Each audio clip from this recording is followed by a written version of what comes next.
Hello all dear students, good evening everyone and welcome back to my YouTube channel DB pro education. तो कैसे हो साथियों, उम्मीद करता हूँ आप लोग अच्छे होंगे एंड अच्छे से अपने एग्जाम्स की प्रिपरेशन कर रहे होंगे। जैसा कि आप सभी को मालूम है, डीबी प्रो एजुकेशन के द्वारा महामैराथन क्लासेज है वो चलाई जा रही है। तो आपको पता है आपकी बायो की क्लास है उसका फर्स्ट चैप्टर आपका कंप्लीट हो चुका था।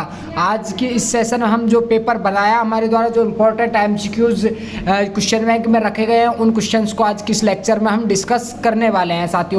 तो सबसे पहले तो कहना चाहूँगा, आप अगर चैनल पर नए हो तो चैनल को सब्सक्राइब कर लेना, बेल आइकन को प्रेस कर लेना, ताकि आगे आने वाली हर वीडियो न्यूज़ नोटिफिकेशन सबसे पहले आपको मिल सके साथियों। ठीक है, क्योंकि डीबी प्रो एजुकेशन प्यारे बच्चों एकमात्र ऐसा स्थान है जो कि आपको एक ऑथेंटिक, सटीक एवं एक्यूरेट जानकारी प्रोवाइड कराता है। और यहाँ पे आपकी क्लासेज जो फ्री ऑफ कॉस्ट है वो चलाई जाती है। आपने अभी तक हमारा टेलीग्राम और व्हाट्सएप ग्रुप ज्वाइन नहीं किया तो डीबी प्रो एजुकेशन के नाम से आपको डिस्क्रिप्शन में लिंक मिल जाएगा, वो जाकर आप ज्वाइन कर लेना साथियों। ठीक है, आपके लिए काफ़ी हेल्पफुल रहने वाले हैं। और अभी तक जिन स्टूडेंट्स ने अभी वीडियो को लाइक करके शेयर नहीं किया है, सभी एक बार थम्स अप कीजिए मेरे को और वीडियो को लाइक करके शेयर कीजिए। सभी स्टूडेंट्स एक बार वीडियो को लाइक करके शेयर कर देना भाई, सपोर्ट करिए आप हमारा भी। ठीक है, जैसा हम अपना 100% दे रहे हैं आपके एग्जाम्स की प्रिपरेशन कराने में, ऐसे आप भी थोड़ा सपोर्ट कीजिए। ठीक है, और देखिए आपके भाई ने आपको हेल्पलाइन नंबर दे ही रखे। अगर आपके भाई के द्वारा आपको कोई भी मदद चाहिए तो हेल्पलाइन नंबर पर आप व्हाट्सअप मैसेज कर सकते हो। ठीक है, कोई भी मदद चाहिए तो आपको हेल्पलाइन नंबर दे रखे हैं 7877677460। अभी तक लाइक एंड सब्सक्राइब नहीं किया हो तो like and subscribe now. Okay, email ID आपको प्रोवाइड करा रखी है। जैसा कि आप सभी को मालूम है, हमने कल 41 क्वेश्चन है वो डिस्कस कर लिया था कल की क्लास में। क्या था, विकास की विलुप्त कड़ी कौन सी है? फेरिटिमा, लिमुलस एंड पेरिपेटस तो आर्कियोप्टेरिस। विकास की विलुप्त कड़ी कौन सी थी? आर्कियोप्टेरिस, जो कि मैंने डिटेल्ड सॉल्यूशन आपको प्रीवियस की वीडियो में बता दिया है। तो आपने अगर प्रीवियस की हमारी क्लासेज नहीं लिए तो आप जाकर प्रीवियस की क्लासेज ले लीजिए। आपको प्लेलिस्ट में जाकर देखोगे तो MPPNST स्पीड बैच के नाम के आपको अलग से प्लेलिस्ट मिल जाएगी। अगर आप ANM की प्रिपरेशन कर रहे हो तो ANM की अलग से आपको स्पीड बैच की प्लेलिस्ट मिल जाएगी। आप वहाँ पर जाकर सारी वीडियो क्लासेज ले सकते हो। ठीक है, आप प्रीवियस की वीडियो में सॉल्यूशन देख लेना प्रीवियस के 41 क्वेश्चन की। ओके, अब नेक्स्ट हमारा चैप्टर नंबर 6 है, उसमें से इंपॉर्टेंट क्वेश्चन जो बन रहे हैं उनको डिस्कस करेंगे आज के इस लेक्चर में साथियों। उससे पहले मैं आपको एक क्वेश्चन बैंक के बारे में थोड़ी डिटेल दे देता हूं।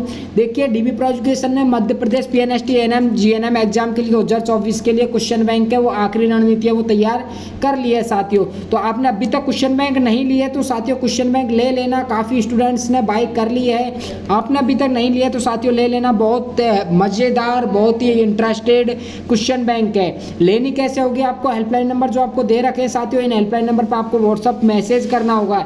इन हेल्पलाइन नंबर पर व्हाट्सअप मैसेज करके आपको डेमो भी बता दिया जाएगा साथियों। क्वेश्चन बैंक आप ले लेना, क्वेश्चन गाइड बहुत अमेजिंग है भाई। ठीक है, बहुत से स्टूडेंट्स ने बाय कर लिया, आप ले लेना। और इसमें आपकी क्या क्या होने वाला है, आपके physics, chemistry, biology, GK and English होने वाली है। आपकी सभी सब्जेक्ट को स्थान दिया गया है क्वेश्चन बैंक में भाई, बहुत इंपॉर्टेंट क्वेश्चंस दिए गए हैं। अभी तक आपने नहीं लिए तो ले लेना। आपको एक क्वेश्चन बैंक लेने के बाद में एक पर्सनली ग्रुप में ऐड कर दिया जाएगा, जिससे कि आपको डेली क्लासेस की PDF है वो वहाँ पे प्रोवाइड करा दी जाती है। प्लस में आपको अदर मटेरियल है, स्टडी मटेरियल और भी प्रोवाइड करा दिया जाता है। क्वेश्चन बैंक लेने के बाद में आपका जो भी आगे का मटेरियल है सभी साथियों को फ्री दिया जाएगा। ये आज की इस लाइव क्लास सेशन के माध्यम से मैं ऐलान कर रहा हूँ कि आप जो 99 रुपये में इस क्वेश्चन बैंक को लेते हो तो आपको नेक्स्ट जितनी भी PDF, कोई भी अगर हम टेस्ट, मॉक टेस्ट लेकर आते हैं तो सब आपको फ्री दिए जाएंगे साथियों। तो आपने अभी तक नहीं लिए तो ले लेना। ओके, बाकी चलते हैं बिना टाइम वेस्ट करते हमारे क्वेश्चंस की तरफ। आपका देखिए सबसे फर्स्ट क्वेश्चन होने वाला है आज के सेशन का एंड हमारे चैप्टर नंबर 6 का 42 क्वेश्चन है। हार्डी विनबर्ग का नियम व्याख्या करता है, किसकी व्याख्या करता है हार्डी विनबर्ग का नियम? बताओ साथियों, गुणसूत्री विपतन की, आनुवंशिक अपतन की, या फिर आनुवंशिक साम्यावस्था की, या फिर इन सभी की? हार्डी विनबर्ग का नियम व्याख्या करता है, किसकी व्याख्या करता है हार्डी विनबर्ग का नियम? बताओ भाई, किसकी व्याख्या करता है? राइट आंसर लगाओ। देखिए चारों ऑप्शन आपके सामने हैं साथियों, और चारों ऑप्शन में से आपको एक करेक्ट ऑप्शन का चुनाव करना होगा। ठीक है, करेक्ट ऑप्शन कौन सा है उसका आपको चुनाव करना है। तो सभी स्टूडेंट से मैं रिक्वेस्ट करना चाहूँगा, आप देखिए क्वेश्चन का आंसर लगाते चलिए कमेंट बॉक्स में, ताकि अपने आप के भाई प्रिपरेशन है वो इम्प्रूव हो सके, अपने आप के जो भी लेवल है वो हाई हो सके। ठीक है, बताओ फिर क्या है भाई? आनुवंशिक अपवर्तन हो गया, आनुवंशिक साम्यावस्था, क्या लगा रहे हो करेक्ट आंसर आप? क्या होगा भाई? राइट आंसर लगाओ यार। 42 क्वेश्चन में राइट आंसर देखिए जो भी स्टूडेंट्स यहाँ पे सी लगा रहा है ना, करेक्ट आंसर होगा आनुवंशिकी साम्यावस्था की। क्या है? आनुवंशिकी साम्यावस्था की। आर.डी. विनबर्ग का नियम किसकी व्याख्या करता है? आनुवंशिक साम्यावस्था की व्याख्या करता है। आपका ऑप्शन नंबर सी है वो करेक्ट आंसर होगा साथियों, ध्यान रखना option number C right answer है। अब चलते हैं नेक्स्ट क्वेश्चन की तरफ। नेक्स्ट अपना क्वेश्चन देखिए, आपका 43 क्वेश्चन आपके सामने है। नेक्स्ट क्वेश्चन देखिए भाई, बताइए भाई 43 क्वेश्चन आपके सामने आ चुका है। नव डार्विनवाद के अनुसार कौन सा विकास के लिए उत्तरदायी है? विकास के लिए उत्तरदायी कौन सा है? तो इसमें आप थोड़ा करेक्शन कर लेना स्टूडेंट्स, ठीक है। तो विकास के लिए उत्तरदायी देखिए उत्परिवर्तन है, विकास के लिए उत्तरदायी है, बिल्कुल करेक्ट आंसर दोगे आप, बोल दोगे सर ये सही है। दूसरा भी करेक्ट आंसर बोल दोगे सर प्राकृतिक अपघटन, ठीक है। प्राकृतिक अपघटन भी क्या है? विकास के लिए जिम्मेदार है। तो हमारा राइट आंसर होने वाला है यहाँ पे option number C. Option number C है आपका करेक्ट आंसर होने वाला है। इसको सही कर लेना भाई, ठीक है। सही क्या करना होगा आपको? परिवर्तन भी है इसमें राइट आंसर, ठीक है। ऑप्शन नंबर ए भी करेक्ट है और इसमें ऑप्शन नंबर बी भी क्या है? करेक्ट आंसर है। तो हमारा ऑप्शन नंबर सी है वो राइट आंसर हो जाएगा कि ये दोनों ही क्या है? नव डार्विनवाद। जो नव डार्विनवाद है, जिस डार्विनवाद के बाद में क्या है? नव डार्विनवाद आया, जिसमें क्या दिया था कि भाई जीवन की उत्पत्ति वो बहुत तेजी से होती है। नव डार्विनवाद में क्या बताया था कि भाई जीवन की उत्पत्ति है, जीवन की जो विकास है, जीवन की उत्पत्ति है वो बहुत तेजी से होती है, ठीक है। जीवन में जो परिवर्तन आते हैं, जीवों में जो परिवर्तन आते हैं, जैविक परिवर्तन आते हैं, तो वो क्या बहुत तेजी से आते हैं। और जो पहले डार्विनवाद दिया गया था उसमें क्या बताया था कि भाई जीवों में जो परिवर्तन आते हैं वो बिल्कुल धीरे धीरे आते हैं, ठीक है। ये डार्विनवाद और नव डार्विनवाद में डिफरेंस था। लेकिन यहाँ पे विकास के लिए उत्तरदायी है वो प्राकृतिक अपघटन भी और उत्परिवर्तन भी। आपका right answer option number C. चलिए नेक्स्ट क्वेश्चन देखिए साथियों, क्वेश्चन आपके सामने आ चुका है स्क्रीन पर। जैव विकास के समर्थन में पाए जाने वाला एक महत्वपूर्ण प्रमाण किसका पाया जाना है? महत्वपूर्ण प्रमाण किसका पाया जाना है? समजात तथा अवशेषीय अंग, समवर्ती तथा अवशेषीय अंग, केवल समजात अंग, केवल समजात एवं समवर्ती अंग। क्या कह रहा है? जैव विकास के समर्थन में। भाई जैव विकास का मतलब क्या है? जीवों का विकास, ठीक है। देखिए शब्द से ही अर्थ निकल रहा है, जैव विकास यानी जीवों का विकास के समर्थन में पाए जाने वाला एक महत्वपूर्ण प्रमाण किसका पाया जाना है? भाई जीवों के विकास में पाए जाने वाला कौन सा प्रमाण है? समजात तथा अवशेषीय अंग है क्या होगा? राइट आंसर लगाओ भाई। आपका यहाँ पे करेक्ट आंसर जो भी स्टूडेंट ए लगा रहा है ना भाई, राइट आंसर होगा। जो भी स्टूडेंट्स ए लगा रहा है ना, करेक्ट आंसर होगा समजात तथा अवशेषीय अंग। समजात, ठीक है। समजात जो कि क्या है? समान है, जिनकी क्या उत्पत्ति है वो समान है। समजात अंग किसको बोलते हैं भाई? जिनकी उत्पत्ति समान हो। तथा अवशेषीय अंग, तो जैव विकास के लिए उत्तरदायी कौन है भाई? जैव विकास के लिए महत्वपूर्ण प्रमाण किससे मिलता है? समजात, ठीक है, जिनकी उत्पत्ति समान है, जो कि जीवाश्मों के रूप में प्राचीन काल में पाए जाए, ठीक है। जो कि प्राचीन काल में पाए जाते थे तो वो जीवाश्मों के रूप में अब मिल रहे हैं। तो समजात अंग है, ठीक है, जिनकी क्या उत्पत्ति समान है, ओके। और जो अवशेषीय अंग मिल रहे हैं वो क्या है? विकास का महत्वपूर्ण प्रमाण है जैव विकास का। आपका राइट आंसर होगा साथियों ऑप्शन नंबर ए, ठीक है। क्या कह रहा है? अवशेषीय अंग है वो विकास का प्रमाण है भाई। जैव विकास का महत्वपूर्ण प्रमाण किससे प्राप्त हो रहे हैं भाई?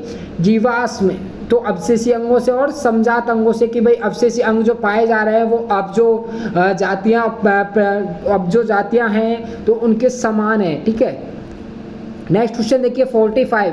निम्नलिखित में से कौन सा एक जीवित जीवाश्म नहीं है? कौन सा जीवित जीवाश्म नहीं है? नृप केकड़ा है, स्पिनोडॉन है, ऑर्कियोप्टेरिस है, पेरिपेटस है। बताओ एक जीवित जीवाश्म नहीं है। आपसे क्या पूछा? एक जीवित जीवाश्म नहीं है, यानी कि जो क्या अभी प्रेजेंट में जीवित नहीं है। तो मैंने आपको बताया था। क्या कह रहा है? क्वेश्चन को समझिए साथियों, अगर क्वेश्चन को समझ के करोगे ना तो आप आसानी से आंसर निकाल सकते हो। थोड़ा कॉन्सेंट्रेट करिए, ठीक है, अपने आप को थोड़ा कॉन्सेंट्रेट करिए। देखिए मैंने आपको बताया था ऑर्कियोप्टेरिस, तो ऑर्कियोप्टेरिस किसकी कड़ी है? ऑर्कियोप्टेरिस किसकी कड़ी है भाई? सरीसृप और पक्षियों की क्या है? एक योजक कड़ी है। क्या है ऑर्कियोप्टेरिस? सरीसृप जो कि क्या है? विलुप्त हो चुके हैं। सरीसृप और पक्षियों के बीच की योजक कड़ी है, ठीक है। सरीसृप और पक्षियों के बीच की योजक कड़ी है ऑर्कियोप्टेरिस, जो कि क्या है? विलुप्त हो चुके हैं। सरीसृप है वो क्या है? विलुप्त हो चुके हैं। तो यहाँ पे एक जीवित जीवाश्म नहीं है, यानी कि अभी क्या जो जीवाश्म है तो क्या जीवित नहीं है। तो जो जीवाश्म मिले थे उनमें से कौन सी जाति है वो जीवित नहीं है? तो सरीसृप है ऑर्कियोप्टेरिस। जिन सरीसृप और पक्षियों के बीच की योजक कड़ी क्या है? ऑर्कियोप्टेरिस। तो ऑर्कियोप्टेरिस में सरीसृप आते हैं तो जो कि अभी प्रेजेंट में जीवित नहीं है, विलुप्त हो चुके हैं। इसलिए आपका ऑप्शन नंबर सी है वो करेक्ट आंसर होगा। अब देखिए साथियों नेक्स्ट क्वेश्चन। मिलर के प्रयोग में निम्नलिखित में से कौन सा एक एमिनो अम्ल नहीं पाया गया था? मिलर के प्रयोग में निम्न में से कौन सा एक एमिनो अम्ल नहीं पाया गया था? देखिए क्वेश्चन क्या कह रहा है भाई, क्या कह रहा है? कौन सा नहीं पाया गया? देखिए मिलर का जो प्रयोग था, इसका पूरा नाम अगर देखा जाए तो एस एल मिलर के नाम से जाना जाता है, ठीक है, S L Miller. S L Miller का जो प्रयोग था उसमें कौन सा एक एमिनो अम्ल में नहीं पाया गया था? तो एस एल मिलर का जो प्रयोग था वो किसके ऊपर प्रयोग था? प्रीबायोटिक रसायन विज्ञान के जनक है। पहले तो ये देख लीजिए, ए एस मिलर थे, A L Miller, sorry S L Miller, ठीक है, एस एल मिलर थे, वो क्या है? प्रीबायोटिक विज्ञान, रसायन विज्ञान के जनक थे, ध्यान रखना। प्रीबायोटिक रसायन विज्ञान के जनक, प्रीबायोटिक रसायन विज्ञान के जनक कौन है? वो है हमारे एस एल मिलर, ठीक है। प्रीबायोटिक रसायन विज्ञान के जनक कौन है? S L Miller. ध्यान रखना, ये क्वेश्चन भी आ सकता है। और क्या कह रहा है, ठीक है, मिलर के प्रयोग में निम्नलिखित में से कौन सा एक एमिनो अम्ल नहीं पाया गया था? तो एक ग्लूटामिक अम्ल था जो कि मिलर के जो प्रयोग था, मिलर ने जो प्रयोग था उनमें नहीं पाया गया था, ठीक है, ग्लूटामिक अम्ल। मिलर का प्रयोग क्या था? मिलर के प्रयोग का क्या था कि उन्होंने एमिनो अम्लों का क्या किया था? निर्माण किया था। किसका? एमिनो अम्लों का निर्माण किया था, ठीक है। तो मिलर ने क्या किया था? सरल कार्बनिक यौगिक पाए थे, ठीक है। मिलर के प्रयोग में किस पे किया गया था? सरल कार्बनिक यौगिक मिलर के प्रयोग के द्वारा पाए गए। क्या पाए गए? सरल कार्बनिक यौगिक। अब जो सरल कार्बनिक यौगिक पाए गए मिलर के प्रयोग द्वारा, तो इन सरल कार्बनिक यौगिकों में जो एक एमिनो अम्ल था, कौन सा एमिनो अम्ल कौन सा था? ग्लूटामिक एमिनो अम्ल था, जो कि एक अनुपस्थित था। बाकी ग्लाइसिन, एस्पार्टिक अम्ल और एलेनिन है वो क्या उसमें प्रेजेंट थे, बट एक ग्लूटामिक अम्ल ऐसा था जो कि मिलर का प्रयोग था सरल कार्बनिक, ठीक है, सरल कार्बनिक यौगिकों पर, तो उसमें क्या है? ग्लूटामिक अम्ल वो अनुपस्थित था, इसलिए आपका right answer option number C. अब नेक्स्ट देखिए साथियों, किसी जीव के विकासीय इतिहास को क्या कहते हैं? विकासीय इतिहास क्या कह रहा है भाई? विकासीय इतिहास क्या कह रहा है? विकासीय इतिहास को क्या कहते हैं? क्या कहते हैं भाई विकासीय इतिहास को? मैं बता चुका हूं आपको ये क्वेश्चन ऑलरेडी, बताओ किसको कहते हैं भाई विकासीय इतिहास को? क्या कहते हैं? मैं ये क्वेश्चन आपको बता चुका हूं, क्या कहते हैं? राइट आंसर लगाओ भाई, राइट आंसर लगाओ। मिलर के प्रयोग से तो एमिनो एसिडों का उत्पादन किया गया था। यहाँ पे राइट आंसर लगाओ, क्या होगा? जातिव्रत, पूर्वस्था। देखिए जो भी स्टूडेंट सही आंसर लगा रहा है ना, ऑप्शन नंबर ए करेक्ट है भाई, जातिव्रत। जातिव्रत आपका यहाँ पे करेक्ट आंसर होगा, जातिव्रत इज राइट आंसर साथियों। जो भी स्टूडेंट ए लगा रहा है उनका करेक्ट आंसर था। किसी जीव के विकासीय इतिहास, विकासीय इतिहास क्या कह रहा है? विकासीय इतिहास, ठीक है। अब विकासीय इतिहास का मतलब क्या होता है साथियों? विकासीय इतिहास का मतलब होता है, जैसे कि आप जानते हैं जातिव्रत, जातिव्रत को क्या बोला जाता है? फाइलोजेंस, ठीक है, क्या बोला जाता है? फाइलोजन भी इसको बोला जाता है। तो फाइलोजन, जातिव्रत मतलब क्या है? अपने पूर्वजों के समान संतान उत्पन्न करने को क्या कहते हैं? फाइलोजन, जातिव्रत। विकासीय इतिहास मतलब क्या है? इतिहास में होता है हिस्ट्री, ठीक है, हिस्ट्री बोलते हैं। तो विकासीय इतिहास जो ऐसी हिस्ट्री जो कि अपने जो पूर्वज थे उनकी हिस्ट्री के समान ही क्या है? विकास होता चला आ रहा है, यानी जातिव्रत। जातिव्रत मतलब अपने समान वंश की संतान उत्पन्न करना, यानी कि अपनी जाति है उसको क्या है? प्रचलित बनाए रखना, उसको जीवित बनाए रखना, अपनी जो वंशागति है, अपनी जो जाति है, वंशागति है, उसकी निरंतरता बनाए रखने को क्या कहते हैं? जातिव्रत यानी फाइलोजन कहते हैं। तो विकासीय इतिहास को क्या बोलेंगे? अपनी जो हिस्ट्री है, अपने पूर्वजों का जो इतिहास है, विकास है, डेवलपमेंट है, वो चलता आ रहा है, तो उसे क्या कहते हैं? जातिव्रत, ठीक है। अपने ही समान क्या है? पूर्वजों के समान, अपने ही पूर्वजों के समान संतान पैदा करना, ताकि क्या है? जनसंख्या वो निरंतर अपने समान है वो बनाई जा सके, ठीक है। चलिए नेक्स्ट क्वेश्चन देखते हैं। नेक्स्ट क्वेश्चन आपके सामने है 48। भौगोलिक पृथक्करण का एक महत्वपूर्ण परिणाम यह है कि इससे क्या होता है? भौगोलिक पृथक्करण का एक महत्वपूर्ण परिणाम क्या है? भौगोलिक पृथक्करण, भौगोलिक पृथक्करण मतलब, भौगोलिक पृथक्करण मतलब अलग, पृथक्करण का इससे ही अर्थ निकालिए आप। पृथक्करण का पृथक में होता है अलग करना, तो भौगोलिक का अलग होना, ठीक है। भौगोलिक एक तरह से हम एग्जाम्पल ले सकते हैं, भौगोलिक पृथक्करण यानी पृथ्वी का अलग होना, पृथ्वी के जैसे कि हम कह सकते हैं पृथ्वी में अलग अलग भागों में बट जाना। अब भौगोलिक पृथक्करण हम इसको ऐसे एग्जाम्पल से समझ सकते हैं, पृथ्वी का अलग अलग भागों में बट जाना। इसका महत्वपूर्ण परिणाम क्या है? पृथक्कृत प्राणी जात में कोई परिवर्तन नहीं होता है, नई स्पीसीज बनना रुक जाता है। जनन पृथक्करण के द्वारा नई स्पीसीज बनती है, नई स्पीसीज का यादृच्छिक सर्जन होता है। देखिए आप इसको कॉन्सेंट्रेट होकर आंसर लगाएंगे तो लगा दोगे। लगाओ, क्या लगा रहे हो भाई? करेक्ट आंसर लगाओ सभी स्टूडेंट्स, क्या आंसर लगाओ? Very good. जो भी स्टूडेंट सी लगा रहा है ना भाई करेक्ट आंसर होगा। यहाँ पे आपका सी ऑप्शन है ना वो करेक्ट आंसर होगा। कि सर सी ऑप्शन कैसे होगा करेक्ट? ऐसे होगा, क्या कह रहा है, भौगोलिक पृथक्करण। अब हमारा जो भौगोलिक जो वातावरण है, जैसे कि हमें अर्थ की बात कर ले, पृथ्वी पे जो वातावरण बंटवारा हो रहा है उसका रीजन क्या है। हम एक फैमिली की एक एग्जाम्पल लेकर चले, एक परिवार का एग्जाम्पल लेकर चले, तो पारिवारिक पृथक्करण का एक महत्वपूर्ण परिणाम क्या है। जैसे ही हम बड़े पैमाने पर भौगोलिक को लें, उससे अगर एग्जाम्पल के लिए हम एक फैमिली को लें, तो परिवार में पृथक्करण का अलग होने का रीजन क्या है, यही है जनन पृथक्करण के द्वारा नई स्पीसीज बनती हैं। तो जनन पृथक्करण के द्वारा क्या नई स्पीसीज बनती है। अब जब नई स्पीसीज बनती है तो उनको रहने के लिए, सारी चीज़ों के लिए, उनकी फैसिलिटीज़ के लिए डेवलपमेंट हो रहा है, उतना विकास हो रहा है, तो सारी चीज़ों के लिए उनको क्या है, जगह चाहिए।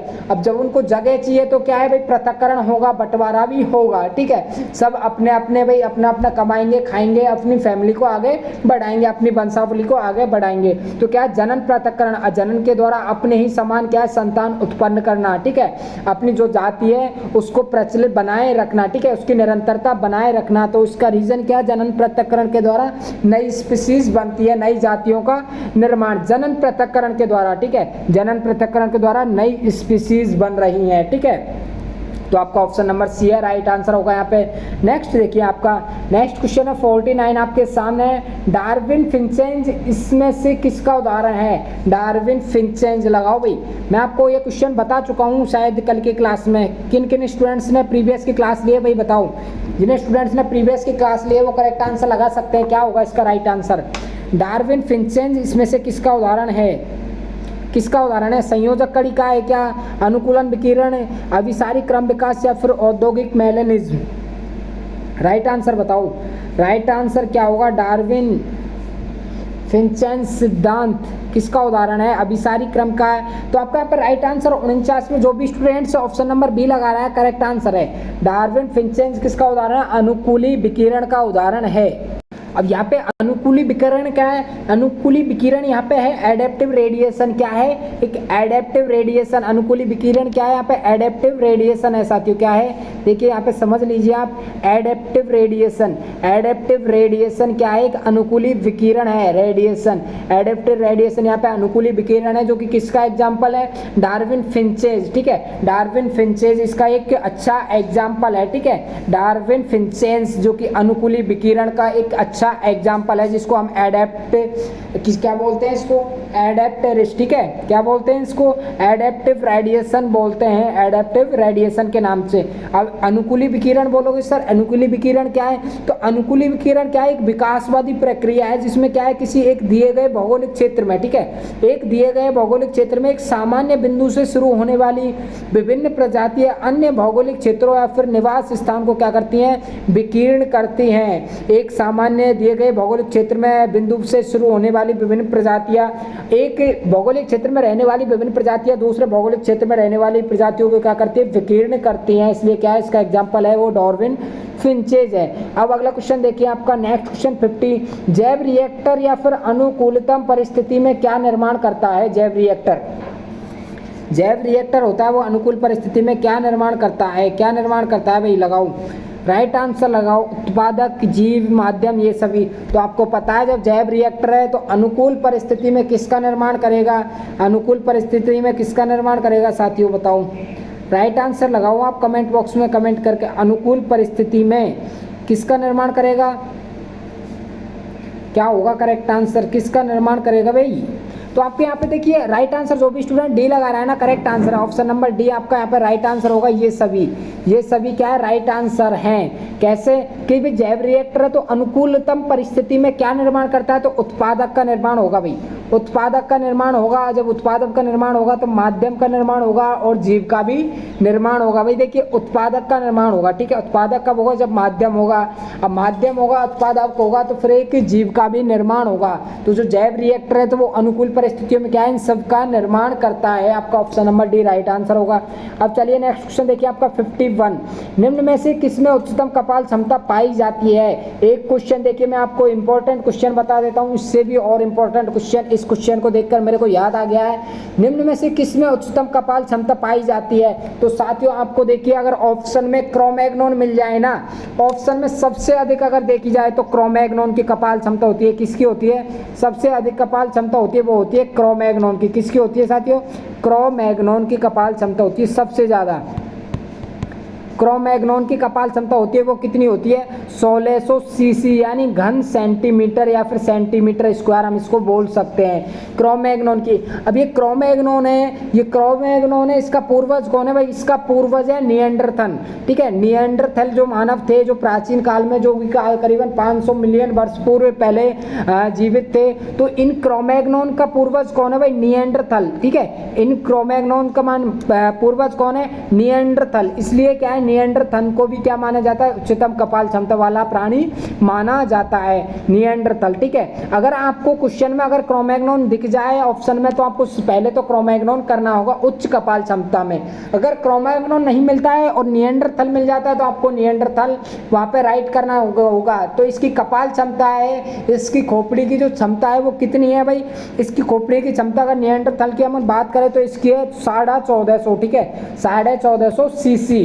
क्या है? इस घन सेंटीमीटर या फिर सेंटीमीटर स्क्वायर।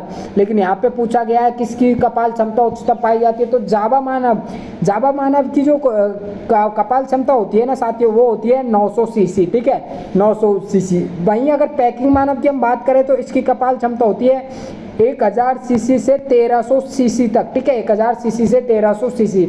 और हैंडी मानव जो कि होमो सेपियंस, जो हमारे पूर्वज थे, जिससे मनुष्य का विकास हुआ है, इस मनुष्य के शरीर का विकास हुआ है होमो सेपियंस से। ठीक है, जिसको हैंडी मानव के नाम से भी जाना जाता है। मैं आपको कहता हूँ कि भाई आपके पर्यायवाची है, ठीक है, समानार्थी शब्द है, वो याद रखा करो। कभी कभी क्या समानार्थी शब्दों से भी क्वेश्चन पूछ लिए जाते हैं। और आधुनिक मानव है, जो प्रेजेंट में मानव है, इनकी कपाल क्षमता है वो दोनों की साथियों सेम सी होती है 1400 सीसी। ठीक है, 1400 सीसी। लेकिन यहाँ पे राइट आंसर होगा आपका पैकिंग मानव। ठीक है, पैकिंग मानव यहाँ पे करेक्ट आंसर होगा। ये क्वेश्चन आपका आएगा नहीं, बट क्वेश्चन आपका आएगा वो कौन सा आएगा मैंने आपको बताया है।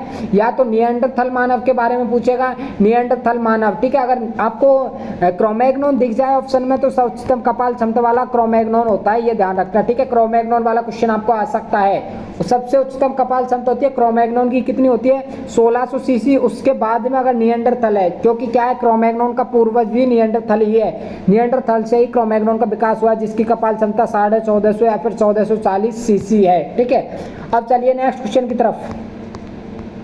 नेक्स्ट क्वेश्चन है, जाति की जैविक अवधारणा मुख्यतः आधारित है। जाति की जैविक अवधारणा किस पर आधारित है? जाति की जैविक अवधारणा, जैविक मतलब जाति है, अपनी जाति है तो उसकी निरंतरता बनाए रखने के लिए, उसको जीवित बनाए रखने के लिए जैविक में होता है जीवित। तो जीवित अवधारणा किस पर आधारित है भाई? जननिन बिलगन होगा भाई, बिलगन हो जाएगा तो बिल्कुल नहीं है जैविक अवधारणा आधारित भाई, जीवित संभव ही नहीं है, बिलगन हो जाएगा तो। और केवल आकारिकीय लक्षणों पर नहीं, आकारिकीय लक्षणों पर भी नहीं होगा, तो ये तो हमारे दोनों बिल्कुल करेक्ट है। और केवल प्रजनन की विधि पर, ये करेक्ट है आपका राइट आंसर। 52 में correct answer option number C है साथियों, ऑप्शन नंबर सी है आपका करेक्ट आंसर होगा, केवल प्रजनन की विधि पर।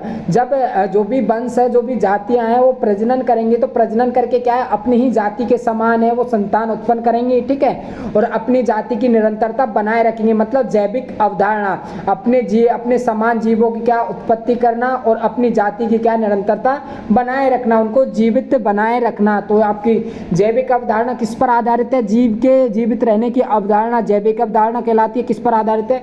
केवल प्रजनन की विधि पर। आपका right answer option number C. अब देखिए साथियों नेक्स्ट क्वेश्चन, उत्परिवर्तन अधिक प्रदर्शित होता है जब यह उपस्थित होता है।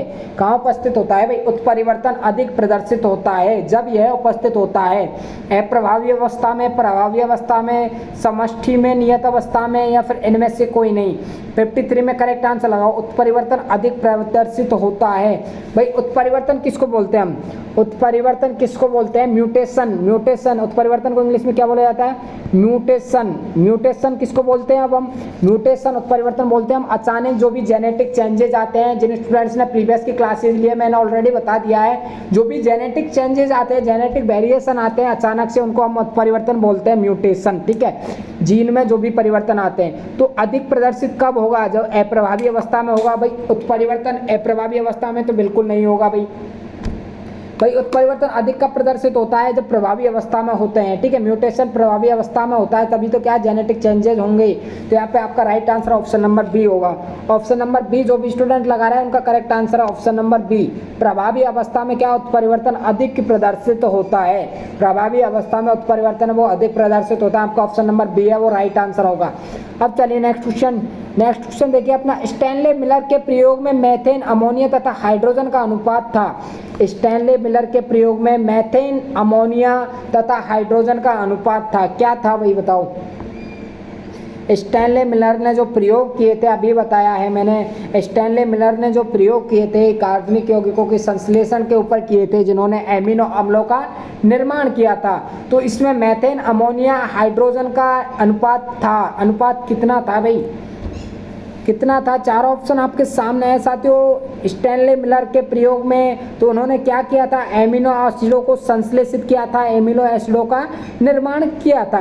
तो देखिए इसमें मेथेन था, ठीक है, इसका अनुपात था मेथेन और हाइड्रोजन। मेथेन, अमोनिया, हाइड्रोजन का अनुपात क्या था? मेथेन, हाइड्रोजन, अमोनिया का अनुपात था साथियों 2:1:2। ध्यान रखना, स्टैनले मिलर का प्रयोग था जो कि एमिनो एसिडों का इन्होंने संश्लेषण किया था अपने प्रयोग में। तो वहाँ मेथेन, अमोनिया और अगर हाइड्रोजन का अनुपात अगर पूछा जाए तो 2:1:2। ऑप्शन नंबर बी आपको राइट आंसर करना होगा साथियों, ठीक है। आपको पता है डीवी प्रो एजुकेशन बच्चों को बिल्कुल स्ट्रांग और मजबूत बनाने की कोशिश कर रहा है साथियों। अगर आप रेगुलर हमारी क्लासेज अटेंड करते हो तो आपके अब कितने क्वेश्चन सही जा रहे हैं उससे कोई मतलब नहीं है। अब तो आपके जितने सही जा रहे हैं वो ठीक है, बट अगर आप एंड तक डीवी प्रो एजुकेशन की क्लासेज लेते हो, अगर क्वेश्चन बैंक आप लेते हो, तो मैं आपको बिल्कुल वादा कर रहा हूँ आप आसानी से 50 का स्कोर आप क्रॉस कर लोगे। आप आसानी से 50 का क्रॉस कर लोगे स्कोर, मैं आपको ये वादा कर रहा हूँ साथियों। देखिए आपको पहले बायो की क्लास चलती थी, बट आपको अब जीके और इंग्लिश की क्लासेज भी रेगुलर कर दी गई है, ठीक है। आधुनिक मानव का नवीनतम एवं सीधा प्रागैतिहासिक पूर्वज है। आधुनिक मानव, भाई आधुनिक मानव का पूर्वज कौन है बताओ? क्रोमैग्नॉन, प्री निएंडरथल, निएंडरथल या फिर इनमें से कोई नहीं? कौन है भाई? कौन है आधुनिक मानव? आधुनिक मानव जो प्रेजेंट में जो मानव हैं उनका भाई कौन है पूर्वज? प्रागैतिहासिक पूर्वज पूछा है आपसे। प्रागैतिहासिक पूर्वज है वो है क्रोमैग्नॉन, ठीक है। कौन है? क्रोमैग्नॉन। आधुनिक मानव का नवीनतम एवं सीधा, नवीनतम न्यू प्रागैतिहासिक एवं सीधा प्रागैतिहासिक जो पूर्वज है उसका पूछा गया है आपसे। तो नवीनतम एवं सीधा प्रागैतिहासिक पूर्वज है वो है क्रोमैग्नॉन। अगर आपसे क्रोमैग्नॉन की पूर्वज की बात की जाए तो क्रोमैग्नॉन का पूर्वज है निएंडरथल। कौन है? निएंडरथल। अब यहाँ का राइट आंसर होगा बी इसका आपका आधुनिक मानव वाला, तो क्रोमैग्नॉन करेक्ट आंसर होगा ऑप्शन नंबर ए। अब चलिए नेक्स्ट क्वेश्चन। डार्विन का फिनवेंज है, अभी बताया है मैंने, डार्विन का जो फिनवेंज सिद्धांत है वो क्या है? क्या है? गैलापागोस द्वीप पर उपस्थित पक्षियों का एक प्रकार। गैलापागोस द्वीप में डार्विन द्वारा एकत्रित किए गए पक्षियों के जीवाश्म थे, या फिर डार्विन द्वारा एकत्रित किए गए प्रवासी पक्षी थे, या फिर किए गए सरीसृपों के जीवाश्म थे? क्या थे? डार्विन के फिनवेंज थे वो क्या थे? तो साथियों जो डार्विन के फिनवेंज थे वो क्या थे? तो वो थे द्वीप समूह में क्या पाए गए थे? गैलापागोस द्वीप पर उपस्थित पक्षियों के समूह, ठीक है। डार्विन का जो फिनवेंज था उसमें क्या था? गैलापागोस द्वीप पर उपस्थित पक्षियों का एक प्रकार था, द्वीप था एक जिसका नाम क्या था? गैलापागोस। और उस पर जो पक्षियाँ उपस्थित थे उनको डार्विन ने क्या नाम दिया था? फिनवेंज नाम दिया था। तो डार्विन का फिनवेंज क्या है? गैलापागोस द्वीप पर उपस्थित पक्षियों का एक प्रकार था, ठीक है। अगर डार्विन का आपसे सही नाम पूछा जाए तो इसका सही नाम है चार्ल्स डार्विन। क्या है? चार्ल्स डार्विन इसका करेक्ट आंसर है भाई। चार्ल्स डार्विन नाम तो ध्यान होगा आप सबको, चार्ल्स डार्विन इसका करेक्ट नाम था भाई, ठीक है। और जो क्या है छोटे जमीनी जो पक्षी थे ना, छोटे जमीनी पक्षी थे जिन्होंने क्या 17 गैलापागोस द्वीप समूह में पाए जाते थे। तो उन्होंने क्या है फिंच, कोकोस फिंच है जो कि कोकोस द्वीप कोस्टा रिका में पाया जाता है। तो उन्होंने क्या नाम दिया था डार्विन फिंच ने? उनको फिनवेंज नाम दे दिया। अब अगला देखिए आपका क्वेश्चन। अनुकूलन के फलस्वरूप जब भिन्न वंश वृक्षों की दो प्रजातियां परस्पर सदृश्यता प्रदर्शित करती हैं, क्या कह रहा है क्वेश्चन? अनुकूलन के फलस्वरूप जब भिन्न वंश वृक्ष, यानी कि क्या वंश वृक्ष क्या अलग अलग है, भिन्न है, दो प्रजातियां अलग अलग है, तो परस्पर क्या है? सदृश्यता यानी समान कार्य प्रदर्शित करती हैं। तो इस घटना को क्या कहते हैं? सदृश्यता समान दिखती है, ठीक है, सदृश्यता प्रदर्शित करती है, तो इस घटना को क्या कहते हैं साथियों? तो राइट आंसर क्या होगा? अभिसारी विकास। Very good. जो भी स्टूडेंट डी लगा रहा है ना, अभिसारी विकास करेक्ट आंसर होगा। मैं आपको बता रहा हूँ, अनुकूलन के फलस्वरूप जब भिन्न वंश वृक्षों की दो प्रजातियां परस्पर सदृश्यता प्रदर्शित करती हैं, सदृश्यता मतलब समान दिखती है, तो क्या कहलाती है घटना? देखिए, जातियां अलग अलग हैं, भिन्न वंश वृक्ष हैं, ठीक है, वंश अलग अलग है, जातियां अलग अलग है, लेकिन क्या है? सदृश्यता समान दिखती है, ठीक है, उनके कार्य समान है, तो कौन सा विकास कहलाएगा? अभिसारी विकास कहलाएगा। Option number C, option number C अभिसारी विकास कहलाएगा साथियों, ठीक है। भाई क्लास कैसी लग रही है एक बार बता तो दीजिए, एक बार कमेंट बॉक्स में कमेंट करके क्लास कैसी चल रही है। भाई क्लास अच्छी लग रही हो तो साथियों एक बार, साथियों मैं आपको फिर से एक बार रिक्वेस्ट कर रहा हूँ, सेशन को लाइक करके सभी स्टूडेंट शेयर कर देना। भाई सेशन को लाइक ज़रूर कर देना अगर क्लास अच्छी लग रही हो तो, अगर अच्छी नहीं लग रही हो तो शेयर कर जाना, भाई आपकी मर्जी, ठीक है, depend on you, as you wish, जैसी आपकी इच्छा हो वो काम कर लेना, ठीक है। अच्छी लग रही हो तो लाइक कर देना, अगर अच्छी नहीं लग रही हो तो कमेंट करके शेयर कर देना। भाई चलते हैं फिर नेक्स्ट क्वेश्चन की तरफ। ये क्या हो गया? अभिसारी विकास आपका यहाँ पे करेक्ट आंसर हो गया, ठीक है, अभिसारी विकास। ओके, तो अभिसारी विकास किसके द्वारा प्रदर्शित किया गया था वो नेक्स्ट क्वेश्चन आने वाला है आपका, ठीक है। अगला क्वेश्चन देखिए आपका, अगला देखिए भाई 58, भूमंडलीय वियोजन का एक प्रमुख प्रभाव है। भूमंडलीय वियोजन का एक प्रमुख प्रभाव क्या है? भूमंडलीय वियोजन का जनन वियोजन द्वारा जाति का उद्भवन या फिर निर्माण, ठीक है, जनन वियोजन द्वारा जाति का उद्भवन या फिर निर्माण। सी ऑप्शन आपका करेक्ट आंसर है। क्या है? भूमंडलीय वियोजन, वियोजन में होता है अलग, भूमंडलीय वियोजन, भूमंडलीय वियोजन का एक प्रमुख प्रभाव क्या है? भूमंडलीय वियोजन का एक प्रमुख प्रभाव है जनन वियोजन। जनन वियोजन मतलब जनन के द्वारा अलग होना, जनन वियोजन द्वारा, जनन के द्वारा जाति उद्भवन, यानी जनन वियोजन के द्वारा अलग अलग जातियों का उद्भव, ठीक है, उद्भव या फिर उत्पन्न होना, अलग अलग जातियों का उत्पन्न होना, ठीक है। तो जाति उद्भवन, जनन वियोजन के द्वारा जाति का जो उद्भव है, ठीक है, विकास है, ठीक है, उद्भव विकास हम इसको कह सकते हैं। तो ये क्या है? भूमंडलीय वियोजन का एक प्रमुख प्रभाव है। भूमंडलीय वियोजन के कारण क्या है? जनन वियोजन द्वारा जाति में उद्भव या फिर विकास होता है। Right answer option number C है। अब चलिए नेक्स्ट क्वेश्चन देखिए आपका 59 क्वेश्चन आपके सामने है, बताओ इसका राइट आंसर क्या होगा? 59 क्वेश्चन आपके सामने है साथियों। रासायनिक विकास की परिकल्पना आधारित है। रासायनिक विकास की परिकल्पना किस पे आधारित है? रसायनों के क्रिस्टलीकरण पर, तीव्र ऊष्मा की उपस्थिति में, जलवायु तथा मृदा की अन्योन्य क्रिया पर, रसायनों पर सौर विकिरण के प्रभाव पर, योग्य वातावरणीय परिस्थितियों में रसायनों के संयोग द्वारा जीवन की उत्पत्ति की संभावना पर। तो आपके यहाँ पे करेक्ट आंसर होगा option number D. Very good. जो भी स्टूडेंट डी लगा रहा है उनका करेक्ट आंसर है, जो भी स्टूडेंट डी लगा रहा है ना उनका करेक्ट आंसर है। क्या है? योग्य वातावरणीय परिस्थितियों में, योग्य वातावरणीय परिस्थितियों में रसायनों का, क्या कह रहा है? रासायनिक विकास की परिकल्पना। तो रासायनिक विकास की परिकल्पना क्या है? जब योग्य वातावरणीय, वातावरण कैसा होगा? योग्य होगा, योग्य परिस्थितियों में रसायन के संयोग द्वारा, तो रसायनों के संयोग द्वारा आपस में जुड़ने के द्वारा जीवन की उत्पत्ति की संभावना हुई है। क्या हुई है भाई? रासायनिक विकास। जीवन का जो विकास हुआ है, जीव का विकास हुआ है वो रसायनों से हुआ है, ठीक है। जैसे कि क्या है? परमाणु, परमाणु से अणु बना, ठीक है, अणु से क्या है? परमाणु से सरल कार्बनिक यौगिक बने, फिर जटिल कार्बनिक यौगिक बने। तो ये क्या? रासायनिक विकास से क्या है? जीव का उद्भव हुआ था। तो ये क्या है? योग्य वातावरणीय परिस्थितियों में जब रसायनों का संयोग हुआ था तो एक जीवन की उत्पत्ति की क्या है? संभावना हुई थी, जीवन की उत्पत्ति हुई थी। अब देखिए नेक्स्ट क्वेश्चन आपके सामने है 60। ड्रायोपिथिकस इसमें से किसके अधिक समान थे? ड्रायोपिथिकस क्या थे? सबसे पहले तो आपका ये क्वेश्चन निकलेगा। तो ड्रायोपिथिकस क्या थे और ये किसके समान थे? जो भी स्टूडेंट राइट आंसर लगा देता है वो लगाइए वही तब तक, ठीक है। राइट आंसर लगाओ आप। क्या थे? ड्रायोपिथिकस क्या थे? तो साथियों जो ड्रायोपिथिकस थे वो क्या थे? जीवाश्म थे। क्या थे? जीवाश्म थे। ये क्या है? जीवाश्म है। क्या है? जीवाश्म है, जो कि प्राचीन काल में जीवित थे, उनके क्या है? जीवाश्म मिले थे। तो जो जीवाश्म है ये किसके समान थे? ये किसके समान थे साथियों? और ये कहाँ पाए गए थे? ये जीवाश्म सबसे पहले अफ्रीका में मिले थे। कहाँ मिले थे? अफ्रीका में। कहाँ मिले थे? अफ्रीका में। क्वेश्चन आ सकता है ड्रायोपिथिकस किसके समान थे?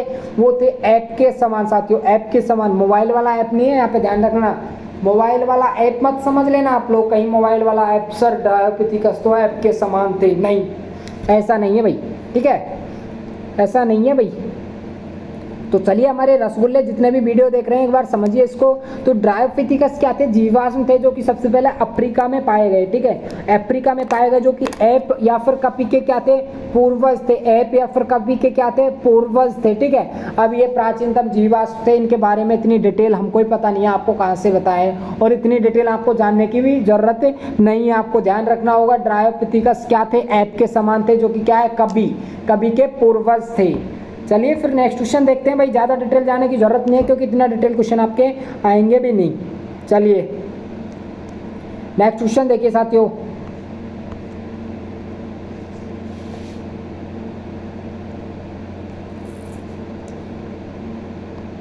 कार्बनिक जैविक विकास से पूर्व रासायनिक विकास हुआ था। तो कार्बनिक जैविक मैंने आपको अभी बताया, जीव का जो विकास हुआ था, जीव की जो उत्पत्ति हुई थी, उससे पहले क्या हुआ था, रासायनिक विकास हुआ था। रासायन के संयोग से क्या है, जीव की उत्पत्ति का उद्भवन स्टार्ट हुआ था। तो इसकी अवधारणा किसके द्वारा दी गई थी, एआई ऑपेरिन तथा जेबीएस हेल्डेन के द्वारा, चार्ल्स डार्विन के द्वारा, आर्यनियस के द्वारा, किसके द्वारा दी गई थी इसकी अवधारणा, बताओ किसके द्वारा दी गई थी। रासायनिक जो विकास था, जैव विकास था, उससे पहले क्या है, रासायनिक विकास था। तो यह अवधारणा किसके द्वारा दी गई, आर्यनियस, लेमार के द्वारा, चार्ल्स डार्विन के द्वारा। राइट आंसर लगाओ, क्या लगा रहे हो भाई, राइट आंसर लगाओ सभी स्टूडेंट। 61 में करेक्ट आंसर क्या होगा, 61 में करेक्ट आंसर लगाओ भाई, लगाओ क्या है करेक्ट आंसर, क्या लगा रहे हो भाई, क्या लगा रहे हो आप करेक्ट आंसर। यहाँ पे ऑप्शन नंबर आपका कौन सा सही होगा, option number A is correct answer, there is correct answer कौन सा होगा, option number A. Option number A साथियों राइट आंसर होगा, एआई ऑपेरिन और हेल्डेन, ठीक है, एआई ऑपेरिन, ऑपेरिन और हेल्डेन, ठीक है। हेल्डेन कहाँ के थे, इंग्लैंड के थे, हेल्डेन कहाँ के थे, इंग्लैंड के थे, और ऑपेरिन अमेरिका के थे, ठीक है। तो ये अवधारणा किसके द्वारा दी गई थी, ऑपेरिन और हेल्डेन के द्वारा। ऑपेरिन और हेल्डेन के द्वारा कौन सी अवधारणा दी गई साथियों, बहुत इंपॉर्टेंट क्वेश्चन है, ध्यान रखना। कार्बनिक या फिर जैविक विकास से पूर्व क्या है, रासायनिक विकास था, यानी रसायनों के संयोग से जब विकास का उद्भव हुआ था, उसके बाद में जीव की उत्पत्ति हुई थी, जैविक विकास हुआ था। तो इसकी अवधारणा किसके द्वारा दी गई थी, एआई ऑपेरिन तथा जेबीएस हेल्डेन के द्वारा दी गई। अब देखिए नेक्स्ट क्वेश्चन आपके सामने, किस काल में जीवन अनुपस्थित था, किस काल में जीवन अनुपस्थित था भाई, किस काल में अनुपस्थित था जीवन। देखिए ऑर्कियोजोइक में, पैलियोजोइक में, प्रोटीरोजोइक में, एजोइक में, किस काल में जीवन है वो अनुपस्थित था, किस काल में अनुपस्थित था। राइट आंसर लगाओ, जीवन किस काल में अनुपस्थित था या फिर नहीं था। तो मीसोजोइक, देखिए सबसे पहले तो मैं आपको बता देता हूँ, यहाँ पे ऑर्कियोजोइक, पैलियोजोइक या फिर प्रोटीरोजोइक यहाँ पे आपको दे रखा है, एजोइक आपका करेक्ट आंसर होगा, Azoic is the right answer होगा। कैसे होगा सर एजोइक, तो एजोइक क्या है, इससे ऐसा काल था, एजोइक कौन सा काल था भाई, एजोइक जो कल्प था, कल्प किसको बोला जाता है, काल था, एजोइक कल्प था, वो क्या है, जीवन यहाँ पे अनुपस्थित था, इस काल में क्या है, जीवन अनुपस्थित था, जीवन इस काल में अनुपस्थित था, इस काल में जीवन नहीं था, ठीक है। जीवन एजोइक काल में अनुपस्थित था, इस काल में क्या पे उपस्थित था। अब आप बोल दोगे सर एजोइक काल में जीवन अनुपस्थित था, तो फिर उपस्थित था क्या, हमें ये तो बता दीजिए। जी बिल्कुल आपको यही बता रहे हैं, क्या उपस्थित था, रासायनिक विकास, क्या उपस्थित था, रासायनिक विकास हो रहा था, ठीक है, रासायनिक यानी केमिकल इवोल्यूशन हो रहा था, रासायनिक विकास हो रहा था, रसायनों के संयोग से विकास हो रहा था, इवोल्यूशन हो रहा था, एजोइक काल में जीवन था वो अनुपस्थित था। ओके, आपका right answer option number D. अब देखिए नेक्स्ट क्वेश्चन, मुर्दों को दफन करने एवं धर्म के प्रमाण सर्वप्रथम किस जीवाश्म से मिलते हैं, मुर्दों को दफन करने एवं धर्म के प्रमाण सर्वप्रथम किस जीवाश्म से मिलते हैं, किस जीवाश्म से मिलते हैं भाई, Neanderthal, Cro-Magnon, Homo erectus, Homo habilis, Homo habilis, erectus, Homo sapiens, ये क्या है, सब मनुष्य के पूर्वज है, सब जो हमें मानव जितने भी पृथ्वी पर हैं तो इनके पूर्वज है, होमो सैपियंस हुआ, होमो हैबिलियस हुआ, होमो इरेक्टस, ये सब क्या है, ये क्या है, पूरे पूर्वज हैं। तो मुर्दों को दफन करने के लिए एवं धर्म के प्रमाण सर्वप्रथम किस जीवाश्म से मिले थे, क्या होगा करेक्ट आंसर आपका, वेरी गुड। जो भी स्टूडेंट ए लगा रहा है ना उनका करेक्ट आंसर होगा निएंडरथल। निएंडरथल मैंने आपको बताया था जो कि क्रोमैग्नोन का क्या है, पूर्वज है, किसका पूर्वज है, क्या है, निएंडरथल क्रोमैग्नोन का भी पूर्वज है, क्रो-मैग्नोन का पूर्वज कौन है? निएंडरथल। तो इसी से ही किसका जीवाश्म मिले थे भाई? मुर्दों को दफन करने यानी मुर्दों को दफन किया जाता था पहले, ठीक है, प्राचीन काल में जब निएंडरथल प्रेजेंट थे। तो धर्म के प्रमाण है वो किस पे सर्वप्रथम किस जीवाश्म से मिलते थे? निएंडरथल मानव जो प्राचीन काल में उपस्थित थे उनसे मिलते थे, ठीक है। उनके जो जीवाश्म है उनसे मुर्दों के दफन करने एवं धर्म के प्रमाण है वो सर्वप्रथम प्राप्त हुए थे। अब चलिए नेक्स्ट क्वेश्चन आपका, डार्विन की पुस्तक origin of new species by natural selection प्रकाशित हुई थी। कब हुई थी भाई? डार्विन की जो पुस्तक है ओरिजिन ऑफ न्यू स्पीसीज, जिन्होंने नई जातियों के विकास के बारे में जो पुस्तक लिखी थी, तो ओरिजिन ऑफ न्यू स्पीसीज तो कब प्रकाशित हुई थी? कब प्रकाशित हुई थी भाई? कब प्रकाशित हुई थी? राइट आंसर लगाओ। डार्विन की पुस्तक थी वो कब प्रकाशित हुई थी? लगाओ भाई, क्या लगा रहे हो आप? आंसर नहीं लगाते एक तो आप, सही टाइम से आंसर लगाया करो यार, ऐसे मज़ा नहीं आता, ठीक है। मज़ा लाइव क्लास लेने में, क्लास अटेंड करने में तभी है तब आप आंसर लगाओ कमेंट बॉक्स में भाई। तो डार्विन की वो पुस्तक थी वो कब प्रकाशित की गई थी? तो आपका right answer option number B. जो भी स्टूडेंट वेरी गुड बी लगा रहा है ना उनका करेक्ट आंसर है 1959 में। तो origin of new species by natural selection मैंने आपको जीके की क्लास ली थी उसमें बता दिया है। तो जिन स्टूडेंट्स ने अभी तक जीके की क्लास नहीं है भाई जाकर है ना आप जीके की क्लास ले लेना, प्लेलिस्ट मिल जाएगी आपको MPPNST या फिर MPANM के नाम से, ठीक है। वहाँ से आप जीके इंग्लिश के क्लासेज भी अटेंड कर लेना, कुछ जो कॉन्सेप्ट होते हैं वो आपको समझा दिए जाते हैं। आपने नहीं लिए क्लास तो ले लेना जाकर। तो जो ओरिजिन ऑफ न्यू स्पीसीज जो पुस्तक थी वो डार्विन के द्वारा दी गई है, मैंने आपको बता दिया कब दी गई थी, 1959 में। अब चलिए अगला क्वेश्चन, अगला क्वेश्चन देखिए आपका, अजीबोत्पत्तिवाद। अजीबोत्पत्तिवाद है क्या? है अजीबोत्पत्तिवाद क्या है? अजीबोत्पत्तिवाद भाई, जीवोत्पत्तिवाद होता तो जीवित जीव की बात हो जाती है, लेकिन यहाँ पे अजीबोत्पत्तिवाद हो रहा है तो किसकी बात हो रही है? जीवित जीव की बात नहीं हो रही है, यहाँ पे निर्जीव की बात हो रही, ठीक है। सजीव की बात हो रही है यहाँ पे या फिर निर्जीव की? निर्जीव की बात हो रही है। तो आप सीधा आंसर लगा दोगे सर इसमें, तो ए हो गया, क्योंकि जीवोत्पत्तिवाद होता तो जीवित जीव की उत्पत्ति और अजीबोत्पत्तिवाद है तो निर्जीव जीवों से जीवन की उत्पत्ति। निर्जीव जीवों से क्या हुई? जीवन की उत्पत्ति हुई थी। तो अजीबोत्पत्तिवाद क्या हो गया? निर्जीव जीवों से क्या हुआ? जीवों की या फिर जीवन की उत्पत्ति हुई थी। ऑप्शन नंबर ए राइट होगा। अब देखिए साथियों अगला क्वेश्चन है, औद्योगिक मिलेनिज्म की घटना दर्शाती है। औद्योगिक मिलेनिज्म की घटना क्या दर्शाती है? औद्योगिक, उद्योग से तो पता चल रहा है कि उद्योग, लेकिन जो मिलेनिज्म है मैंने आपको बताया है अभी, उत्परिवर्तन को क्या बोलते हैं?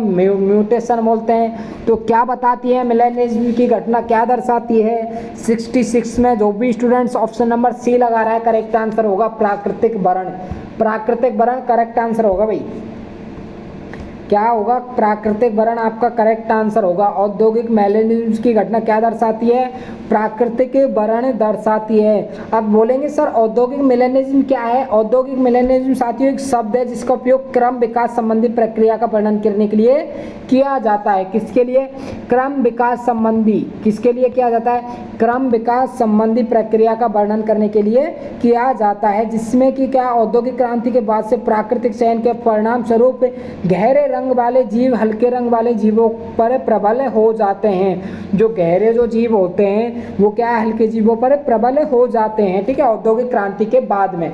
तो इससे क्या क्या क्या घटना दर्शाई जाती है? इससे प्राकृतिक वरण, ठीक है, प्राकृतिक वरण यानी औद्योगिक क्रांति के बाद की घटना औद्योगिक मिलेनिज्म की घटना दर्शाती है। राइट आंसर ऑप्शन नंबर सी।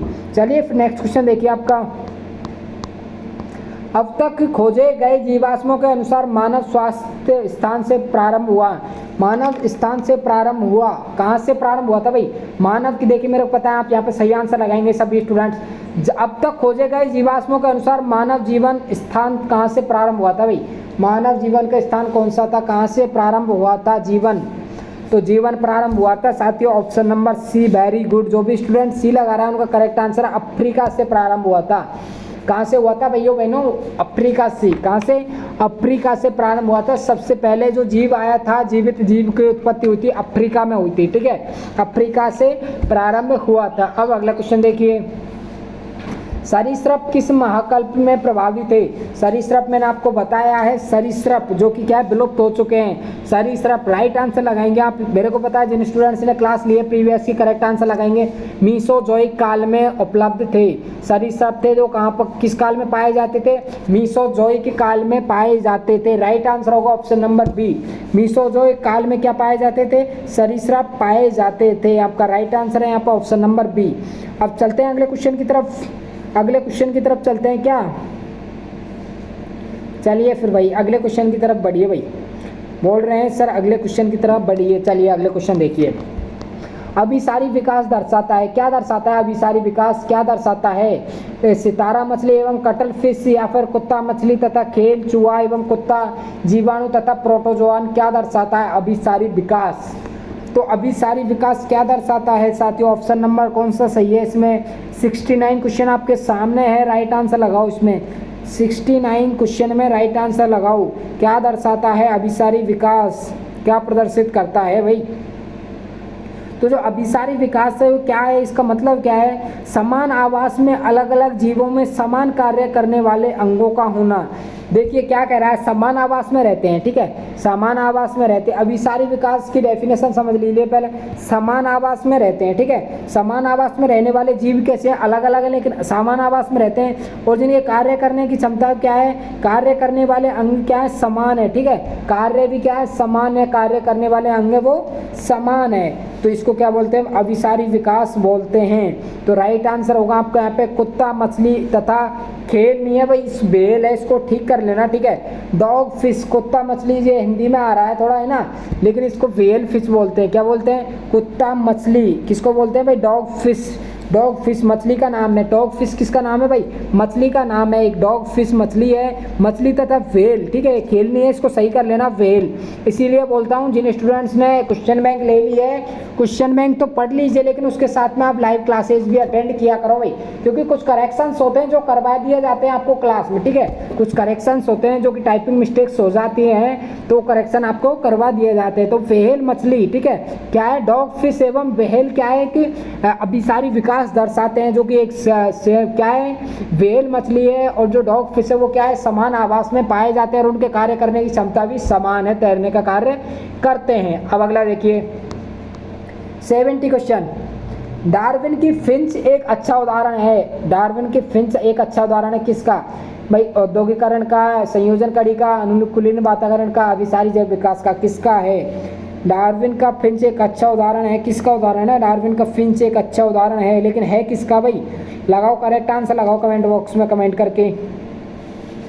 तो डार्विन का एक फिंच है जो किसका उदाहरण है? अनुकूली विकिरण का। मैंने आपको बताया था अभी रेडिएशन वाला एग्जांपल, एडेप्टिव रेडिएशन, अनुकूली विकिरण का। डार्विन का जो फिंच है एक अच्छा उदाहरण किसका है? अनुकूली विकिरण का, एडेप्टिव रेडिएशन का भी बताया है मैंने, ठीक है, ऑप्शन नंबर सी राइट। अब चलिए नेक्स्ट क्वेश्चन देखिए।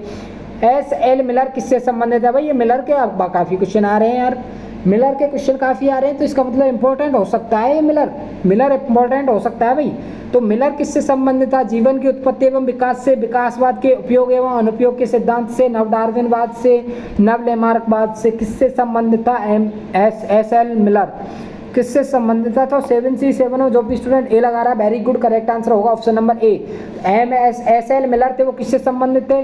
जीवन की उत्पत्ति एवं विकास से संबंधित थे। जीवन की उत्पत्ति एवं विकास से संबंधित थे, जिन्होंने एमिनो अम्लों का क्या किया था? संश्लेषण किया था, ठीक है, एमिनो अम्लों का संश्लेषण किया था, जिसमें क्या है? ग्लूटामिक अम्ल नहीं पाया गया था। वो मैंने क्वेश्चन करवा दिया है। अब अगला क्वेश्चन देखिए 72 क्वेश्चन आपके सामने है साथियों। निम्न में से किस समूह में केवल समवर्ती अंग सम्मिलित है? मैंने बता दिया है आपको, जिन स्टूडेंट्स ने प्रीवियस की क्लास ली उनको पता होगा। समवर्ती अंग मैंने आपको बता दिया है। समवर्ती अंग किसको बोलते हैं? जिनकी क्या है? उत्पत्ति तो अलग अलग हो लेकिन कार्य क्या है? समान हो। समवर्ती अंग यानी समान कार्य करने वाले अंगों को क्या बोला जाता है? समवर्ती अंग बोला जाता है साथियों। क्या बोला जाता है? समवर्ती अंग बोला जाता है। राइट आंसर होगा आपका यहाँ पे क्या होगा भाई? राइट आंसर बताओ क्या होगा यहाँ पे राइट आंसर? क्या लगा रहे हो भाई, निम्न में से किस समूह केवल समवर्ती अंग सम्मिलित है। वेरी गुड, जो भी स्टूडेंट सी लगा रहा है ना, correct answer option number C, घोड़े टिड्डे तथा चमगादड़ के पश्चपाद। घोड़े टिड्डे तथा चमगादड़ के जो पश्चपाद थे वो क्या है, समवर्ती अंग थे।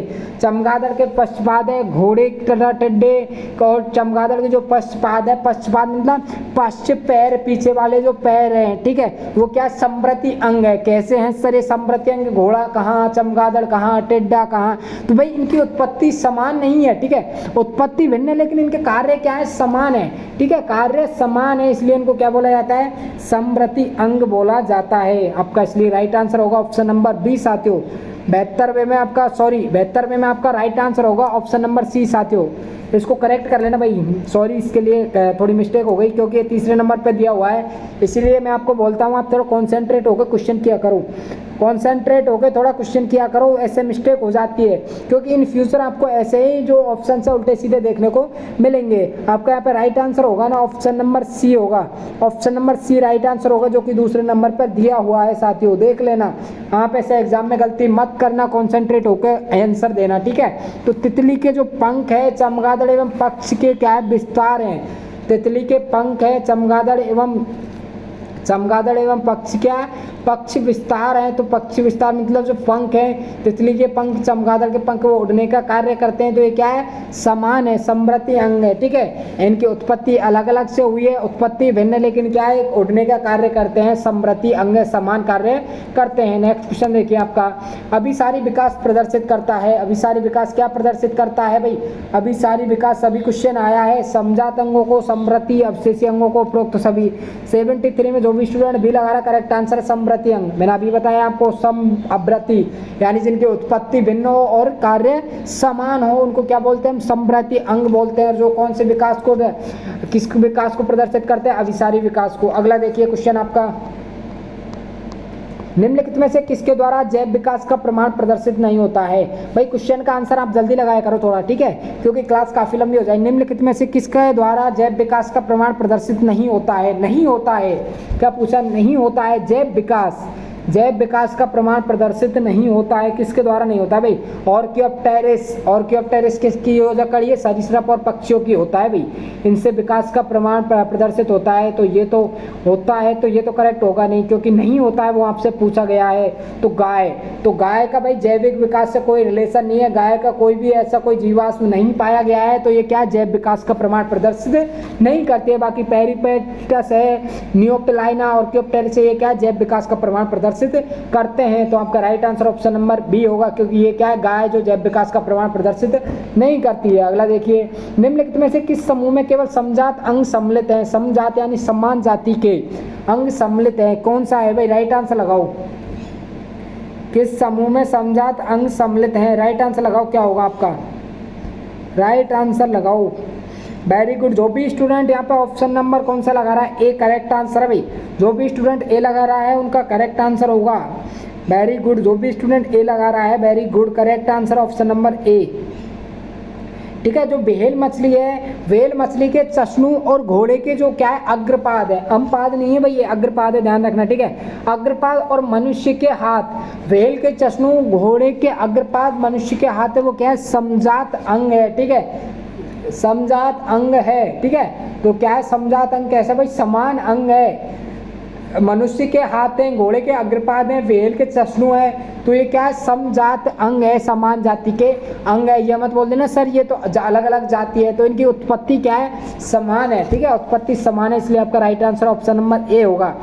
अब अगला क्वेश्चन देखिए, वे अंग जो उत्पत्ति में भिन्न किंतु कार्य की दृष्टि से समान होते हैं। मैंने अभी बताया है, कार्य की दृष्टि से समान, उत्पत्ति में भिन्न, तो क्या हो जाएगा, सीधा सीधा आप राइट आंसर लगा दोगे सर, समवर्ती, आपने अभी बताया है, समवर्ती जो कि क्या कार्य समान है बट इनकी उत्पत्ति भिन्न है। अगला देखिए, क्रमिक विकास में योगदान है, किसका योगदान है क्रमिक विकास में, क्रमिक विकास में किसका योगदान है भाई, किसका योगदान है क्रमिक विकास में, लगाओ राइट आंसर क्या होगा आपका।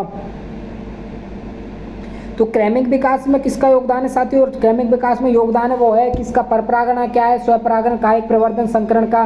77 वेरी गुड। जो भी स्टूडेंट बी लगा रहा है करेक्ट आंसर होगा परपरागण का। भाई परपरागण का क्रमिक विकास की यहाँ पे बात कर रहा है परपरागण, ठीक है। तो किसी दूसरे के द्वारा परागण, अपने स्वपरागण खुद के द्वारा परागण किया जाता है तो स्वपरागण बोलते हैं, लेकिन क्रमिक विकास में क्या इसका योगदान है? परपरागण का। तो किसी दूसरे के द्वारा परागण कराया जाना, इसलिए बी ऑप्शन राइट होगा। अगला देखिए 78 रेड डाटा बुक में सम्मिलित है, लगा दोगे। मैंने जीके क्लास में बताया है रेड डाटा बुक में क्या है। रेड डाटा बुक में विलुप्त हो रहे पौधों की या पौधों की जीवों की सूची है, बिल्कुल। दुर्लभ पौधों की, दुर्लभ जातियों की पौधों की सूची है, बिल्कुल। आपत्तिग्रस्त प्राणियों की सूची है, बिल्कुल सही है। तो ये तो सभी करेक्ट है सर, यहाँ तो सब करेक्ट है। तो लगाओ भाई डी, लगाओ डी, सब करेक्ट है तो डी लगाओ, डी राइट होगा। अब देखिए अगला आपका अर्जित गुणों के वंशागति का सिद्धांत किनके द्वारा दिया गया? अर्जित गुणों के वंशागति का सिद्धांत किनके द्वारा दिया गया था? बताओ, डार्विन, लेमार्क, डीवरीज, ह्यूगो डीवरीज या फिर हैकल के द्वारा? लगाओ, सटाक से आंसर लगाओ, क्या होगा? Very good. जो भी स्टूडेंट यहाँ पे बी लगा रहा है करेक्ट आंसर होगा। जो भी स्टूडेंट बी लगा रहा है करेक्ट आंसर होगा। लेमार्क के द्वारा अर्जित गुणों की वंशागति का सिद्धांत है वो दिया गया था। और डार्विन के द्वारा कौन सा सिद्धांत दिया गया? डार्विन के द्वारा प्राकृतिक भरण किस सिद्धांत दिया गया? प्राकृतिक भरण का सिद्धांत डार्विन के द्वारा दिया गया था। और ह्यूगो डीवरीज के द्वारा उत्परिवर्तन का सिद्धांत दिया गया, उत्परिवर्तन जेनेटिक वेरिएशन वाला, ठीक है। तो यहाँ पे आपका राइट आंसर होगा लेमार्क, जिसके द्वारा अर्जित गुणों की वंशागति का सिद्धांत दिया गया। अगला क्वेश्चन देखिए, ऑस्ट्रेलिया के शिशुधानी प्राणियों के अनुकूली विकिरण इनमें से किसका उदाहरण है?